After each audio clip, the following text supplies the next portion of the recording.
Assalamualaikum warahmatullahi wabarakatuh. Selamat siang, Shalom, Om Swastu. Kami dari mahasiswa kampus UBSI Kalimalang ingin melakukan kampanye tentang kepedulian kesehatan mental di kalangan mahasiswa UBSI dengan tema Let's Care for Our Mental Health. Nah, di sini saya akan menyampaikan materi, bukan hanya saya, Citra Kusmawardani, dibantu dengan teman-teman saya, yaitu Asrianisa, Nurhaliza, dan Jevanya Alfianti. Untuk penyampaian materi pertama dilakukan oleh Jevanya Alfianti. Silakan, Jeva.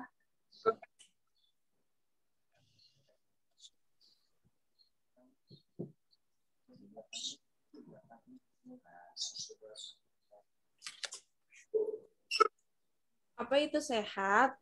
Menurut Undang-Undang Nomor 36 Tahun 2009 tentang kesehatan. Kesehatan adalah keadaan sehat baik secara fisik, mental, spiritual, maupun sosial yang memungkinkan setiap orang untuk hidup produktif secara sosial dan ekonomis. World Health Organization atau WHO, sehat adalah suatu keadaan yang sempurna secara fisik, mental, dan sosial, bukan sekedar terbebas dari penyakit atau kelemahan. A state of complete physical, mental, and social well-being, and not merely the absence of disease or infirmity.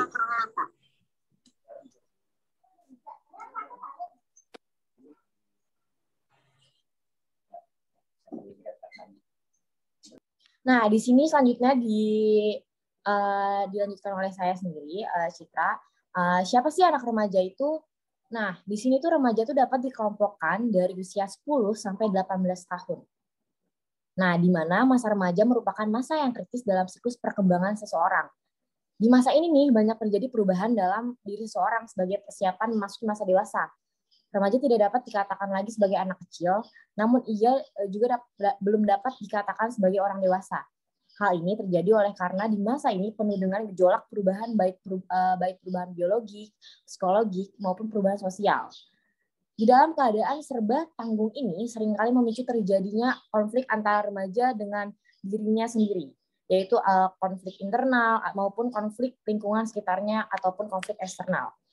Nah, apabila konflik ini tidak diselesaikan dengan baik, maka akan memberikan dampak negatif terhadap perkembangan remaja tersebut di masa mendatang, terutama terhadap pematangan karakternya dan tidak jarang memicu terjadinya kegangguan mental.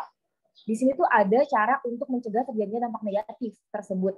Perlu dilakukan pengenalan awal atau deteksi dini. Perubahan yang terjadi dan karakteristik remaja dengan mengidentifikasikan beberapa faktor risiko dan faktor protektif sehingga remaja dapat melalui periode ini dengan optimal dan ia mampu menjadi individu dewasa yang matang baik fisik maupun psikisnya. Oke, selanjutnya next.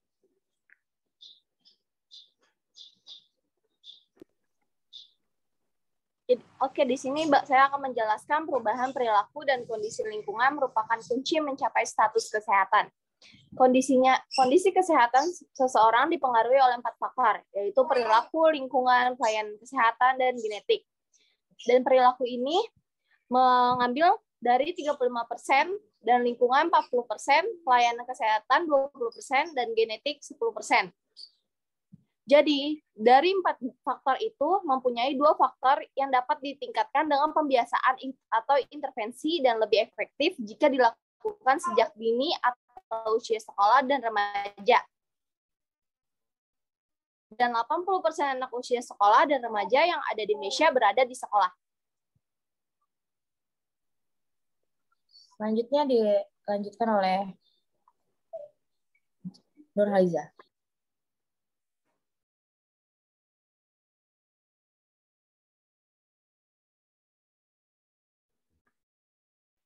Perkembangan psikososial pada remaja. Ada faktor resiko dan faktor protektif yang berkaitan dengan pembentukan kepribadian seorang remaja, yaitu di sini ada faktor resiko. Dapat bersifat individual, kontekstual, atau pengaruh lingkungan, atau yang dihasilkan melalui interaksi antara individu dengan lingkungannya. faktor resiko yang disertai dengan kerentanan psikososial dan resilience pada seorang remaja akan memicu terjadinya gangguan emosi pada perilaku yang khas pada seorang remaja. Faktor resiko dapat berupa 1. Faktor individu, faktor genetik, konstitusional, dan kurangnya kemampuan keterampilan sosial. Yang kedua ada faktor psikososial, yaitu ada keluarga, sekolah, situasi, dan kehidupan. Lalu kedua ada faktor protektif. Faktor protektif merupakan faktor yang memberikan penjelasan bahwa tidak semua remaja yang mempunyai faktor resiko akan mengalami masalah perilaku atau emosi, atau mengalami gangguan tertentu, yaitu RAE GNDKK mengemukakan berbagai faktor protektif antara lain. 1. Karakter watak personal yang positif. Kedua, lingkungan keluarga yang suportif. Ketiga, lingkungan sosial yang berfungsi sebagai sistem pendukung untuk memperkuat upaya penyesuaian diri remaja. Lalu keempat, ada keterampilan sosial yang baik, tingkat intelektual yang baik.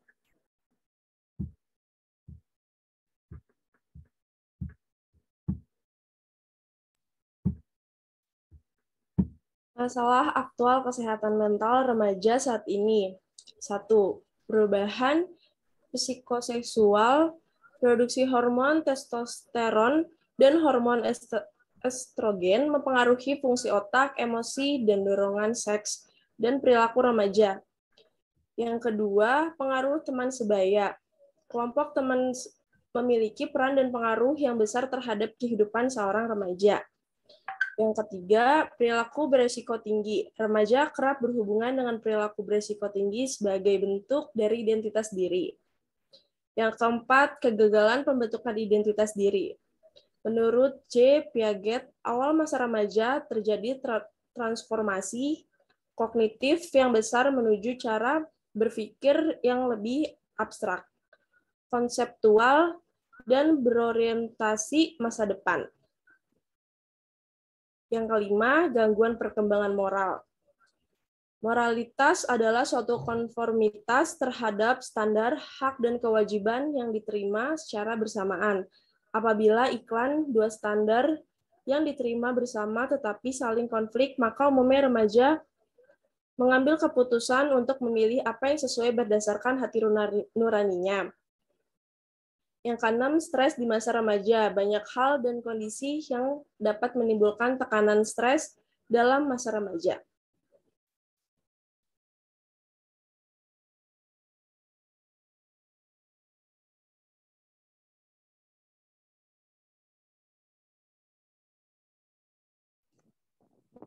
Selanjutnya ada pencegahan untuk kesehatan mental. Salah satu usaha pencegahan agar permasalahan remaja tidak menjadi gangguan atau penyimpangan pada remaja adalah usaha kita untuk dapat melakukan pengenalan awal atau deteksi dini.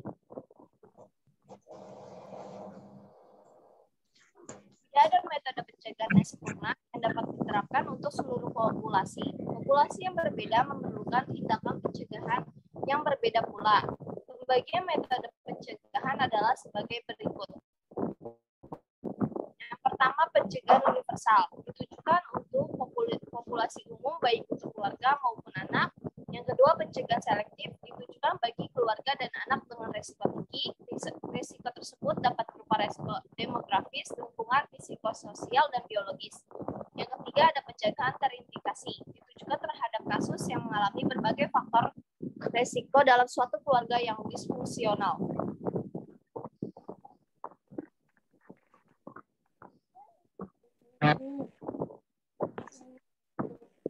Semua upaya pencegahan pada umumnya ditujukan untuk memperbaiki, mengurangi faktor risiko, dan memperkuat faktor protektif dari individu, keluarga, dan lingkungannya.